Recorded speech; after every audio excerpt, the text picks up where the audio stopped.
l'expression française, l'équilibre a changé. Aussi, avec le temps, il y a eu un changement d'attitude. La notion d'appartenance à la communauté anglo-protestante et notamment anglophone a été remplacée graduellement par une volonté, un désir d'apprendre le français et de faire partie à juste titre, à plein titre, de la société québécoise. Avec le temps, les barrières ont commencé à se dissiper. Mais vous connaissez sans doute l'hôpital général juif qui est situé pas loin d'ici. Cet hôpital qui a ouvert ses portes en 1934 a été créé pour une raison bien fondamentale. C'est que très peu de médecins juifs, à l'époque peut-être moins qu'une dizaine, avaient réussi à devenir membres de la faculté de médecine à McGill, avaient réussi à devenir membres du personnel médical des grands hôpitaux de la ville. Pour une jeune personne de sexe féminin qui voulait devenir infirmière, les portes des écoles d'infirmières étaient complètement fermées. Complètement. Et c'est ainsi que la communauté juive, ayant grandi, ayant développé plus de ressources avec le passage des années, a décidé de créer cet hôpital. Je vous ai parlé du système scolaire et de la présence des enfants juifs dans le système scolaire protestant.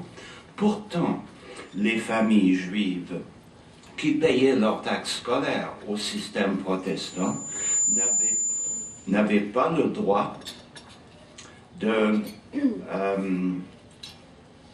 se présenter comme candidat au poste de commissaire d'école, n'avait pas le droit de voter dans les élections scolaires. Cela n'a changé qu'en 1972.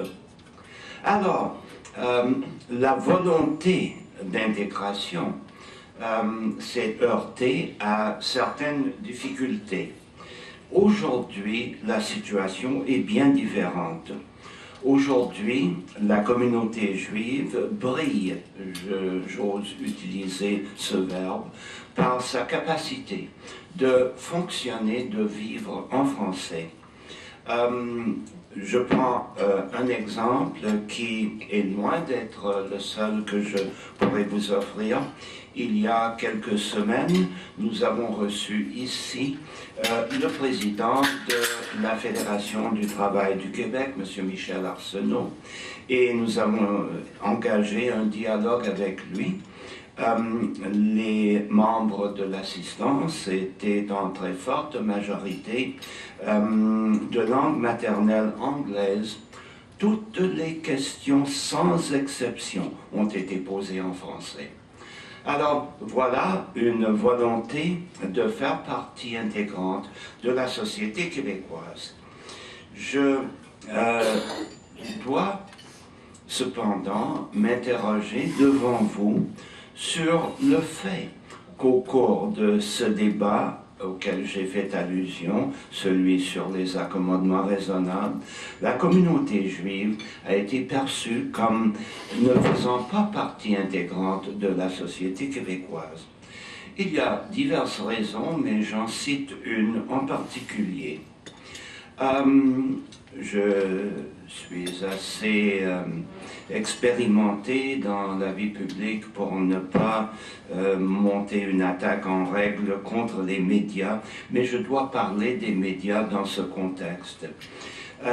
les choses les plus simples, les plus ordinaires, comme par exemple, chaque année, on voit dans les journaux, on voit à l'écran de la télévision un petit reportage pour dire « Ce soir débute la Pâque juive ». Quelles sont les images qui accompagnent cet article? C'est toujours, à peu près toujours, l'image d'un homme, pas d'une femme, d'un homme ultra-orthodoxe, grand chapeau noir, torquette, barbe, long manteau, style qu'on appelle caftan. Et le commun des mortels, le membre de la majorité regarde ces images et se dit « mais c'est un corps étranger au sein de la société québécoise ». Ces gens ne sont pas désireux de s'intégrer à la société québécoise dans son ensemble. Laissez-moi vous dire que ces gens que nous respectons et avec qui nous entretenons nécessairement une solidarité sur le plan de la religion, ne s'intègrent pas merveilleusement à la communauté juive que vous avez devant vous. Ils ne représentent qu'à peu près 12% de notre communauté.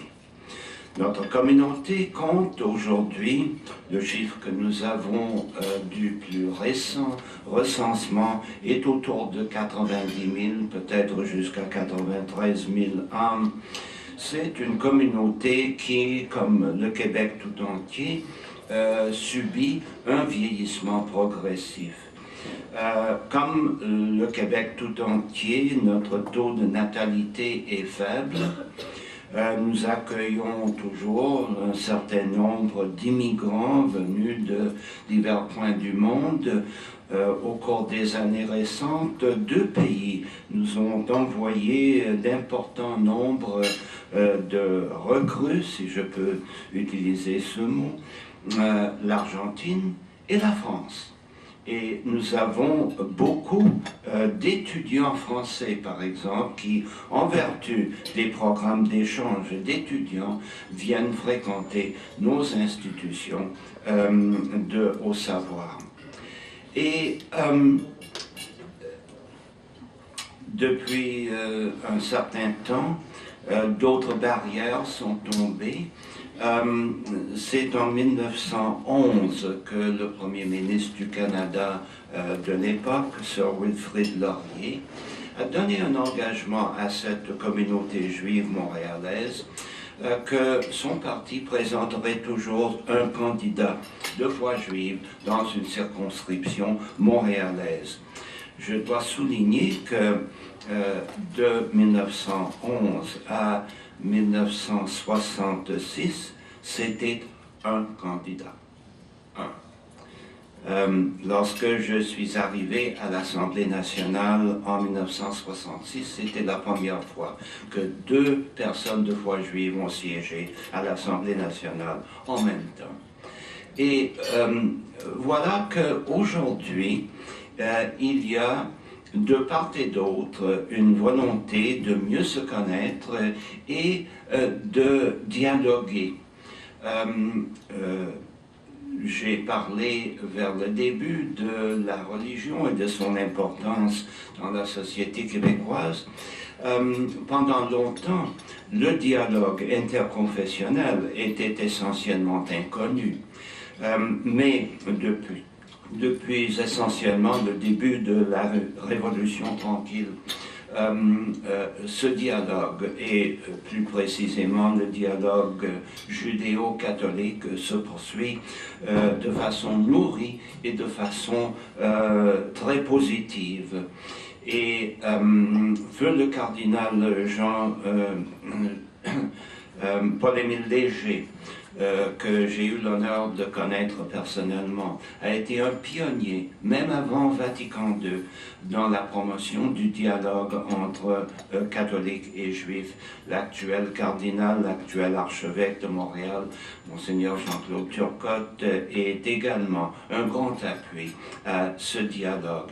Donc nous regardons l'avenir avec enthousiasme, avec un sentiment d'être partie intégrante de la société.